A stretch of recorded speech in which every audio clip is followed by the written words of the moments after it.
işkence ve diğer zalimane insanlık dışı ya da onu Komisyona girtîgehan ya Komeleya Mafê Mirovan îhade, rapora sê mehan ya binpêkirinê mafan yên li girtîgehên Herêma Anatoliya navîn bi daxuyaniyeke çapemeniyê eşkere kirin. Li gorî raporê, li girtîgehên Herêma Anatoliya navîn di mehên îlon, mijdar û kanûna 2020 da çar ji wan ji vayrosa koronayê nehgirtî jiyana xwe ji destan e û 24 girtî jî rastê işkence û muameleya xirab hatine. Her wiha li gorî raporê girtiyekî ji ber bi telefonê bi Kurdî axiviye rastê cizayê disiplînê hatiye. Dîsa di raporê da tê destnîşan kirin ku rêveberiya girtîgehan ji bo nameyên bi Kurdî astengiyan derdixin. İç Anadolu Bölge Hapishanesi'nde ise 46'sı kadın olmak üzere Li girtîgehên Herêma Anatolyaya navîn ji 46 jin herîkim 284 girtiyên nexweş hene. Ji wan rewşa nehvê 8 giran e. Divê dewlet bi awayekî lezgîn midaxaleyê girtiyên nexweş bike û van derman bike. Her wiha şert û mercên girtîgehan gelekî xirab in. Divê girtîgeh li gorî şertên insanî bin. Şikence û muameleya xirab gihiştiya astekî metirsîdar e.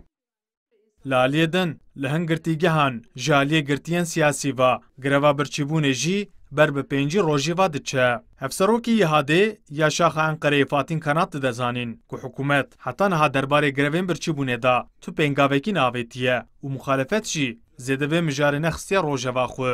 Türkiye Cumhuriyeti Devleti'nin özellikle İmralı özelinde uyguladığı hukuksuzluğun girtiyên siyasî ku ketine greva berçîbûnê xwedî du daxwazên serekenin. Ya yekem bila tecrî da li ser İmralı û Ocalan bên rakirin, ya duyem jî ji bo ku binpêkirînên li girtîgehan û muameleyên xirab bên rakirin. Heta niha ji hikûmetê tu daxuyaniyek nehatiye. Rewş ber bi xeterî we diçe.